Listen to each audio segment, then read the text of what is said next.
Bem-vindo ao canal Salviano Feitosa, o seu canal de humanidades para o Enem e também para a vida, né? Por que não também pensar sobre a vida a partir do que as humanidades podem nos proporcionar? Neste nosso vídeo nós vamos tratar de Bauman. Este é o nosso vídeo número 2. O número 1 trata de modernidade sólida, fundamental para você entender com mais propriedade o que a gente vai tratar neste aqui. Então, se você ainda não viu, dê aquela olhadinha no vídeo anterior que isso já vai te ajudar um bocado. Se você já viu, então vamos a partir de onde a gente parou. Vamos entender o que vem a ser essa modernidade líquida.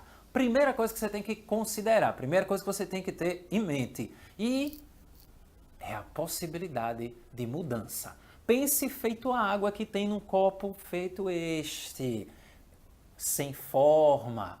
É impossível de você prender, de você manter esta água em apenas um formato, a não ser que você congele. Então, pensar a modernidade líquida é pensar a mudança, é pensar a sociedade que não está mais presa a modelos historicamente estabelecidos como se eles fossem imutáveis. Porém, junto com essa mudança que é contínua, junto com essa mudança que é o tempo inteiro uma presença constante, você também tem a incerteza. Por quê? Porque diante do que muda, há a incerteza do que virá. Então, falar de modernidade líquida, pensando a partir do Bauman, é pensar uma sociedade que está o tempo inteiro mudando e trazendo um futuro incerto. Por quê? Porque não dá muito tempo da gente se preparar para o que virá. A partir daí, é importante a gente ter em mente que essa modernidade líquida, ela traz elementos positivos e elementos que podem ser muito negativos para os indivíduos e para as pessoas em geral, como um todo. Vamos pensar a partir dos elementos que podem ser positivos. A liberdade. A liberdade que se tem neste mundo pós-moderno, ela é muito maior do que no mundo da chamada modernidade sólida. Parem para pensar em algo bem cotidiano, como são as relações afetivo-amorosas. As relações afetivo-sexuais amorosas. Se você for perguntar para sua avó, provavelmente ela vai dizer que, assim, essa sociedade de hoje, esses meninos, esse pessoal de hoje, meu filho, muda muito. Oxe, ninguém mais... Você vê um menino namora com um menino hoje, aí uma menina namora com outra amanhã, onde já se viu um negócio como esse, ela chega a dizer que tudo é uma grande safadeza. Por quê? Porque há uma possibilidade de mudança de parceiros e parceiras que é muito grande. Então, a liberdade no que diz respeito às relações, ela é muito maior nessa sociedade líquida. Porém, todavia, contudo e entretanto, não se restringe apenas às relações afetivas, sexuais, amorosas. Isso também tem repercussões no mundo do trabalho. A ideia das carreiras que durariam a vida inteira, ela deixa de existir. Então, você vai ter indivíduos que vão mudar suas funções no mundo do trabalho 2, 3, 5, 7, trocentas vezes, a partir de como essas mudanças elas vão acontecendo. Este ponto da liberdade, ele é muito positivo, mas ele não é tão positivo assim. Por quê? Porque diante dessa liberdade plena, no sentido de que eu posso tentar fazer qualquer coisa, existe também a dificuldade de você agir. Por quê? É como se você tivesse de uma hora para outra uma sociedade em que você tinha referenciais fixos de onde chegar, um caminho que você deve trilhar e do nada você vai ter que descobrir tudo isso no caminho. Mas ao mesmo tempo em que você tem todo esse caminho livre e toda essa possibilidade de descoberta, essa incerteza faz com que as pessoas projetem em referenciais também efêmeros, os guias que as vão levar para onde elas nem sabem direito que querem ir. Daí você tem o estrelato dos tais de treinadores, os coaches. Esses indivíduos que aparecem trazendo as receitas sobre como agir, o que não é uma crítica ao trabalho dos coaches. Esse vídeo não é para isso, não é para criticar, é para entender o surgimento de tantas pessoas que buscam treinamento para as suas vidas. E isso é um exemplo dessa necessidade de um guia, dessa necessidade de um caminho para trilhar. Que se antes você tinha a família, se antes você tinha aquela empresa, se antes na empresa você tinha aquele gerente, aquele administrador, hoje você já não tem.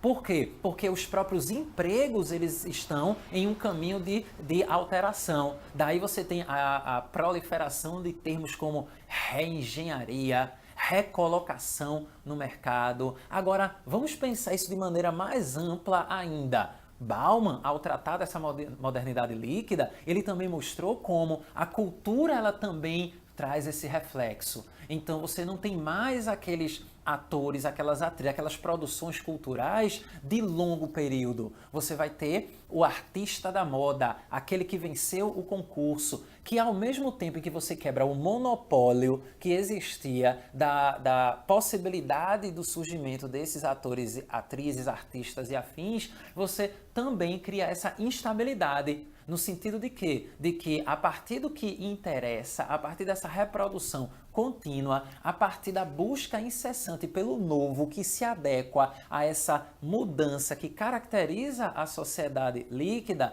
você tem a incerteza tanto para quem vai seguir nessa carreira, quanto para as legiões de fãs, que também não vão durar para sempre. Veja, é importante a gente ter em mente que a sociedade líquida, ela não é o inferno na Terra, mas ela também não é o paraíso. Ela traz esses elementos que são contraditórios, tal qual é contraditória a existência humana em sociedade. O ponto é que os benefícios dessa sociedade líquida, elas vão atingir muito mais quem tem condições para lidar com a mudança de uma hora para outra. Quem menos tem condições é quem mais vai sofrer as repercussões ou as consequências que podem ser classificadas como negativas neste mundo. Pense que nem a ciência escapa. Pense que nem o conhecimento científico escapa. A verdade, o discurso competente, a verdade científica, o discurso competente, até ele leva porrada nessa sociedade líquida, de maneira que você não tem mais a posição do intelectual, do pesquisador, do cientista, trazendo o conhecimento dele e a aceitação daquilo ali como uma verdade. Daí você vai ter a proliferação no mundo na chamada mídia das fake news e você tem também a tal da pós-verdade, que vai negar, que vai desconsiderar muitas vezes décadas e décadas de trabalho intelectual sobre um assunto, sobre um tema, sobre uma determinada situação social, científica, que inclusive diz respeito à própria saúde humana, sendo deixada de lado.